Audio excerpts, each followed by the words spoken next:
चलिए गाइस बात करते हैं अपोलो माइक्रो सिस्टम लिमिटेड की। कंपनी क्यों आज के दिन काफ़ी तेज़ी में है, क्या है इसके पीछे का रीज़न, इस वीडियो में आज हम समझने वाले हैं। डीआरडीओ को लेकर क्या बड़ी अपडेट आई है इसको भी समझेंगे।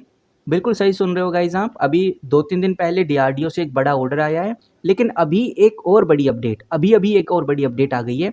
इस अपडेट को भी हम समझेंगे और ये जो वीडियो है, ये जो अपडेट है, ये जो खबर है, आपको पूरा क्लियर कर देगी कि अब आगे क्या होने वाला है अपोलो माइक्रो सिस्टम लिमिटेड में। तो मैं हूं स्क्रीनर पे, मैंने इधर अपोलो माइक्रो सिस्टम्स लिमिटेड खोला हुआ है।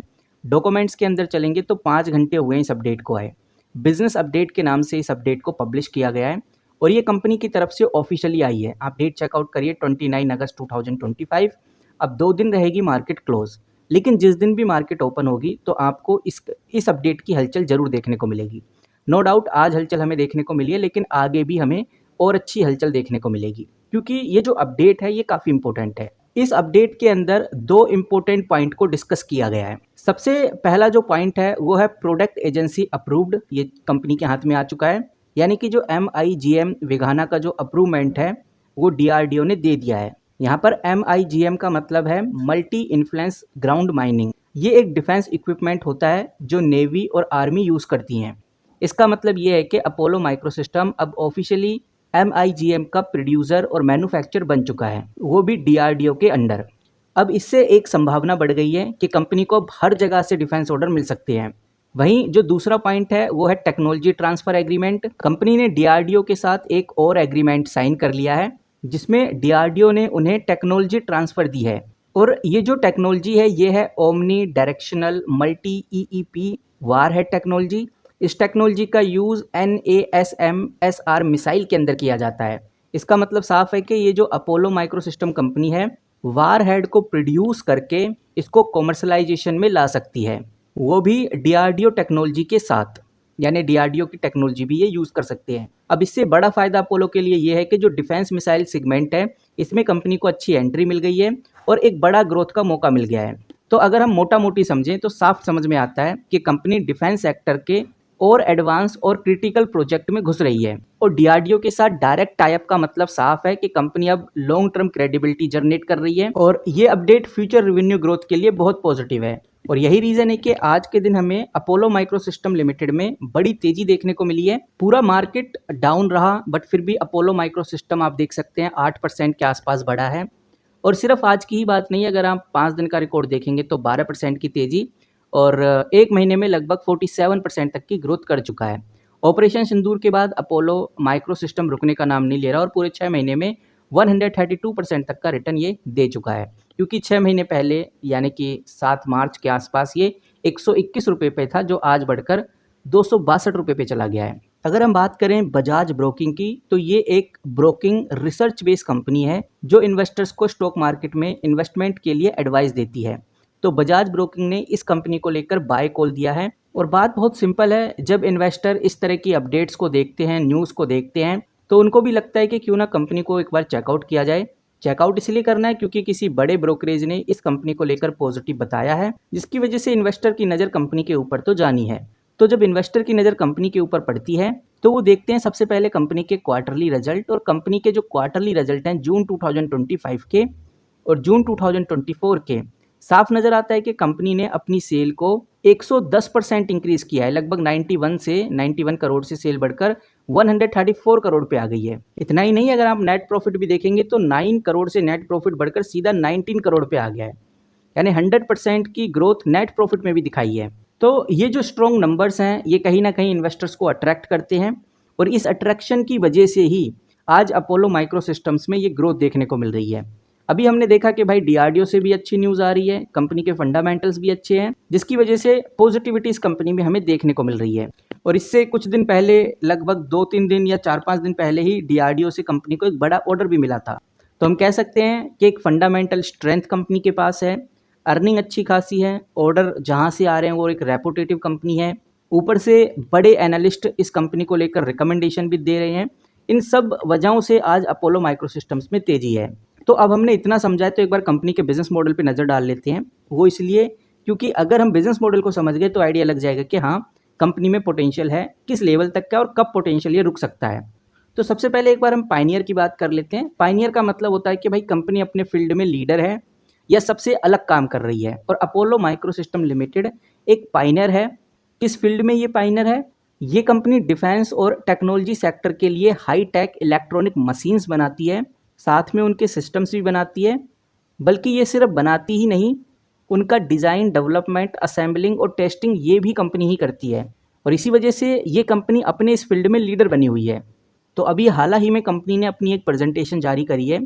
अगर मैं वो पीपीटी आपके सामने रखूं तो आप इधर देख सकते हैं। ये पीपीटी गाइज 82 पेजेस की है, लेकिन इसके अंदर कुछ इंपॉर्टेंट जो बातें हैं जो हमें पता होनी चाहिए वो मैं आपके सामने रख देता हूँ। इस पीपीटी के अंदर आपको क्या देखने को मिलेगा, ये पूरा चार्ट है। तो इसके अंदर हम सबसे इम्पोर्टेंट जो पार्ट है उसको देख लेते हैं, यानी कि कंपनी का विज़न और कंपनी का मिशन क्या है।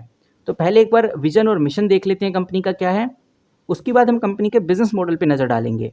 बाकी तो बहुत कुछ है इस पीपीटी में, आप चाहें तो इसको चेकआउट कर सकते हैं, लेकिन ये दो इंपॉर्टेंट चीज़ें जो हम पहले देखेंगे। ये आप देख सकते हैं, हम आ चुके हैं इसी पेज नंबर पे। ये पेज नंबर 6 है, our vision and mission.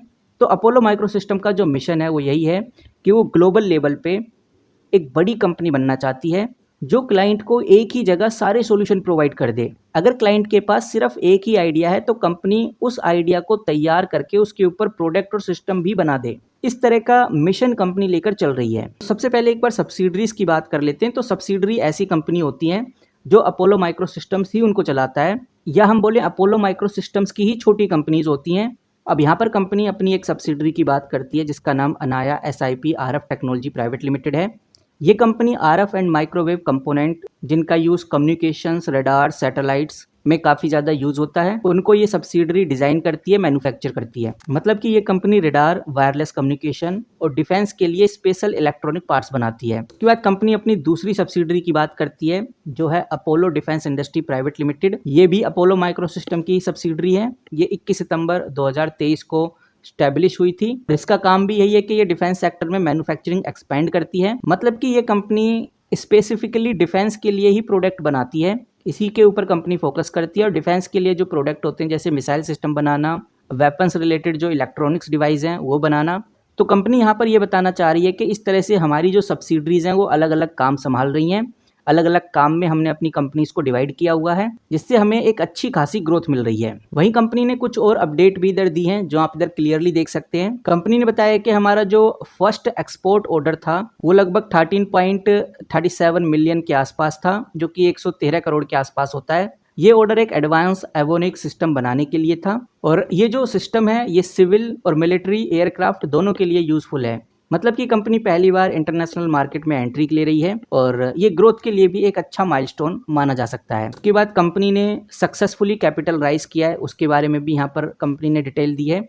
Company ने नए शेयर्स लॉन्च किए जिसमें इक्विटी प्लस वारंट थे, इससे कंपनी ने अच्छा पैसा राइज किया, और लगभग 86.94 इधर हमें सब्सक्राइब्स देखने को मिले। जब इक्विटी शेयर सब्सक्राइब किए जाते हैं मतलब कि इन्वेस्टर्स ने इतना % शेयर खरीदने का कमिटमेंट दे दिया है, और जो वारंट्स थे वो 100% सब्सक्राइब हुए, यानी कि वारंट्स को तो पूरा खरीद लिया गया। मतलब कि इन्वेस्टर्स को कंपनी के फ्यूचर ग्रोथ पे काफ़ी भरोसा है, इसीलिए उन्होंने इतना बड़ा इन्वेस्टमेंट किया। वहीं कंपनी ने 2 बड़ी रेटिंग एजेंसी से अपनी रेटिंग भी निकलवा रखी है। जो लॉन्ग टर्म की कंपनी की रेटिंग है वो BBB है, और शॉर्ट टर्म की जो रेटिंग है वो A3+ आपको देखने को मिलेगी। तो ओवरऑल ये जो 3 चीज़ें हैं जो अभी हमने डिस्कस की हैं, तो इन तीनों चीज़ों से समझ में आता है कि कंपनी एक बड़े ग्रोथ की तरफ बढ़ रही है, जो कि एक पॉजिटिव साइन है।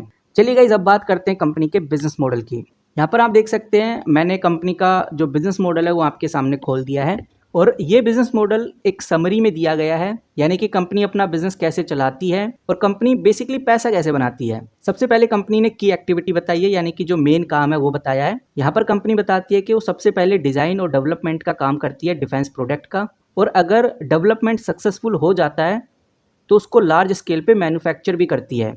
मतलब कंपनी पहले आइडिया ढूंढती है, फिर उसका प्रोटोटाइप बनाती है, उसको फिर मास प्रोडक्शन करती है। उसके बाद कंपनी आगे बात करती है वैल्यू प्रोपोजिशन की, यानी कि कंपनी का यूनिक वैल्यू। यहाँ पर कंपनी डिफेंस टेक्नोलॉजी देती है, वो भी मेन इन इंडिया। कंपनी का पूरा फोकस मिसाइल और नेवल डिफेंस सिस्टम्स को लेकर ही है। कंपनी इसका एडवांटेज बताती है, इससे लोअर कॉस्ट लगती है, यानी कि पैसा कम लगता है, और काम भी टाइम पर डिलीवर हो जाता है as compare to imported system में। जहाँ पर सिस्टम्स को इम्पोर्ट कराया जाएगा उसमें ज़्यादा टाइम लगेगा, लेकिन कंपनी के लिए टाइम बहुत कम हो जाता है। थोड़ा नीचे चलेंगे तो यहाँ पर कंपनी फिर कंज्यूमर रिलेशन भी बता रही है, यानी क्लाइंट के साथ कंपनी का कैसा रिश्ता है। डिफेंस सेक्टर में कंपनी का जो रिलेशनशिप है उसको लगभग 40 साल से भी ज्यादा हो गई है। कंपनी का कहना है कि हमारे पास 0 कस्टमर अट्रैक्शन है, मतलब कि अभी तक कोई भी क्लाइंट कंपनी को छोड़ के कहीं और नहीं गया, यानी कि कंपनी ने लॉन्ग टर्म का ट्रस्ट बनाया हुआ है। अब आगे अगर हम की रिसोर्सेज की बात करें, यानी इंपोर्टेंट जो एसेट्स क्या है कंपनी के पास, तो आपको बताना चाहूंगा हर प्रोडक्ट कंपनी का कस्टमाइज होता है क्लाइंट के स्पेसिफिक जरूरत के हिसाब से,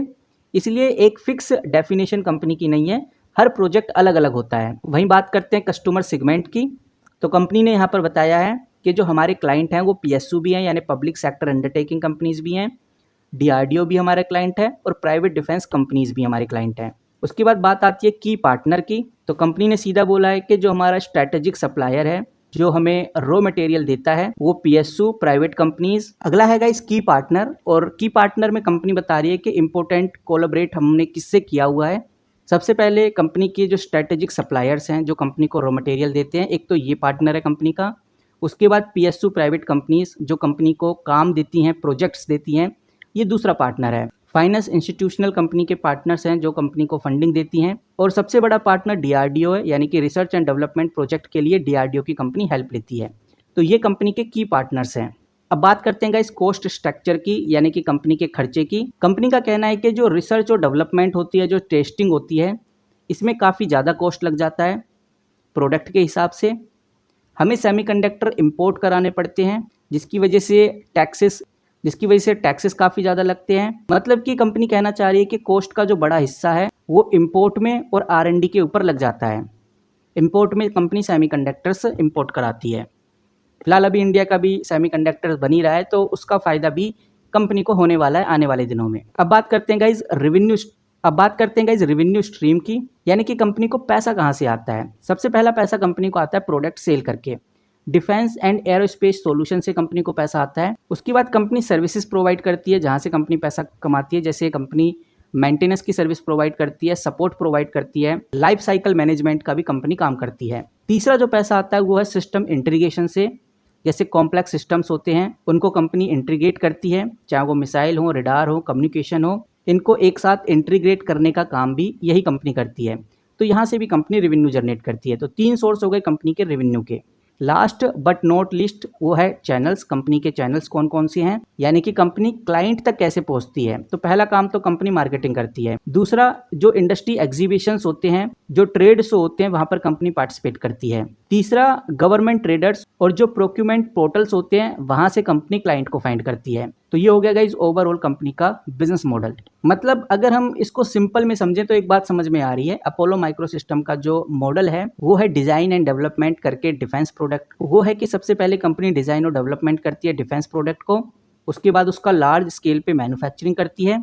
प्रोडक्ट कंपनी के मेनली डीआरडीओ, पीएसयू या डिफेंस कंपनी को ही सप्लाई होते हैं। कंपनी का रेवेन्यू आता है प्रोडक्ट सेल करके, सर्विस प्रोवाइड करके, सिस्टम इंटीग्रेशन करके। सबसे ज़्यादा जो कंपनी का पैसा आज के टाइम पे वेस्ट हो रहा है वो आर&डी टीम में हो रहा है, इंपोर्ट ऑफ सेमीकंडक्टर में हो रहा है। वहीं कंपनी अपना प्रमोशन करके, डिफेंस एग्जीबिशन में पार्टिसिपेट करके और गवर्नमेंट ट्रेडर्स के थ्रू अपने क्लाइंट को इकट्ठा करती है। तो गाइज ये रहा ओवरऑल कंपनी का बिजनेस मॉडल। आई होप आपको छोटी सी वैल्यूबल इन्फॉर्मेशन पसंद आई होगी। बाकी आप कैसे देखते हैं अपोलो माइक्रो सिस्टम लिमिटेड को, हमें कमेंट करके बता सकते हैं।